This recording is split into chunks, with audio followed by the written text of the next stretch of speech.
Hello बच्चों, कैसे हैं आप सब। उम्मीद करती हूँ आप सब अच्छे होंगे। मैं आपकी हिंदी की अध्यापिका अंजना। तो आज की कक्षा में हम पढ़ेंगे शब्द व वाक्य के बारे में। अध्याय नंबर 3। चलिए शुरू करते हैं। सबसे पहले हम पढ़ेंगे शब्द की परिभाषा।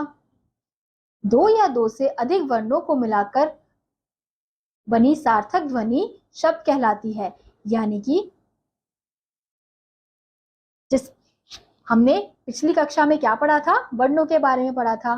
तो अब वर्णों को मिलाकर जो ध्वनि उत्पन्न होती है उस ध्वनि को क्या कहते हैं? उस ध्वनि को शब्द कहते हैं।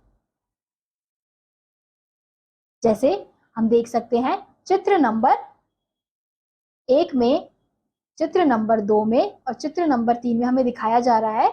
चित्र नंबर 1 में लड़का खेल रहा है, चित्र नंबर 2 में लड़की नाच रही है और चित्र नंबर 3 में माता खाना बना रही है। अब उपरोक्त चित्र को देखकर हम कह सकते हैं कि चित्र 1 में लड़का खेल रहा है, यानी कि 4 शब्दों का प्रयोग हुआ। चित्र 2 में लड़की नाच रही है, यानी कि यहाँ पे भी 4 शब्दों का प्रयोग हुआ। अब ऐसे ही चित्र 3 में माता खाना बना रही है, यहाँ पे कितने? 5 शब्दों का उपयोग किया गया है। ये वाक्य शब्दों से मिलकर बने हैं और शब्द वर्ण से मिलकर बने हैं। यानी कि हमने जो अभी वाक्य पढ़े वो कैसे बने? वो शब्दों के मेल से बने, और जो शब्द हैं वो किससे बनते हैं? वो वर्णों के मेल से बनते हैं। अब जैसे लड़की, अब लड़की में कौन कौन से वर्ण का उपयोग किया गया है? ल, र, की। तो ये सारे क्या हैं? ये वर्ण हैं। तो इनको मिलाकर कौन से शब्द की उत्पत्ति हुई? लड़की शब्द की उत्पत्ति हुई। वर्णों ध्वनि के सार्थक मेल, वर्णों या ध्वनि के सार्थक मेल को शब्द कहते हैं। अब हम देखेंगे शब्दों के भेद। शब्द 2 प्रकार के होते हैं। सबसे पहला है सार्थक शब्द। जिन शब्दों का कुछ अर्थ निकलता है उन्हें सार्थक शब्द कहते हैं। जैसे रोटी, पानी, चाय, कपड़ा, यानी कि जिन शब्दों का कुछ अर्थ निकल रहा है। अब रोटी हमें पता है, रोटी क्या है? खाने की चीज है। पानी पीना, चाय भी हम पीते हैं, कपड़ा हम पहनते हैं। तो इन शब्दों का कुछ ना कुछ अर्थ निकलता है। तो ये शब्द क्या कहलाते हैं? ये शब्द कहलाते हैं सार्थक शब्द। अब दूसरा है निरर्थक शब्द। जिन शब्दों का कोई अर्थ नहीं निकलता उन्हें निरर्थक शब्द कहते हैं। जैसे बोटी, पानी, वाय, वपड़ा। अब ये शब्द जो अभी हमने पढ़े वो शब्दों का कोई अर्थ नहीं निकल रहा, तो इसलिए ये शब्द क्या कहलाएंगे? ये शब्द कहलाएंगे निरर्थक शब्द।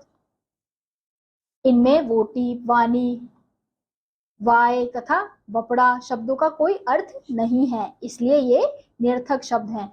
वास्तव में निरर्थक शब्द शब्द श्रेणी में नहीं आते, यानी कि निरर्थक शब्दों का वास्तव में शब्द श्रेणी में कोई स्थान नहीं है, क्योंकि उनका कोई अर्थ नहीं निकलता। अब तीसरा है वाक्य। जिस प्रकार वर्ण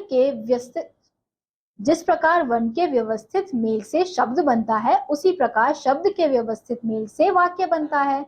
जैसे आऊंगा, मैं कल विद्यालय, जैसे आऊंगा, मैं कल विद्यालय ऊपर दिए गए।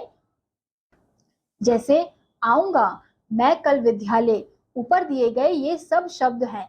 यदि हम इनको व्यवस्थित क्रम में लिखें, मैं कल विद्यालय आऊंगा, तो यह एक वाक्य बन जाता है। यानी कि आऊंगा, मैं कल विद्यालय, ये सब क्या है? ये एक शब्द है। और अब इन्हीं शब्दों को अगर व्यवस्थित क्रम में लिखा जाए तो फिर ये क्या बन गया? मैं कल विद्यालय आऊंगा। तो ये एक पूरा वाक्य बन गया। तो इसी प्रकार से जब हम शब्दों को व्यवस्थित क्रम में लिखते हैं तो वो क्या बन जाते हैं? वो एक वाक्य बन जाता है। तो आज हमने देखा दो या दो से अधिक वर्णों का सार्थक समूह शब्द कहलाता है। अर्थ के आधार पर शब्द दो प्रकार के होते हैं, सार्थक और निरर्थक। तो इसी के साथ आज का ये अध्याय यहीं समाप्त होता है। मैं आपसे मिलूंगी अगली वीडियो में, तब तक के लिए नमस्कार।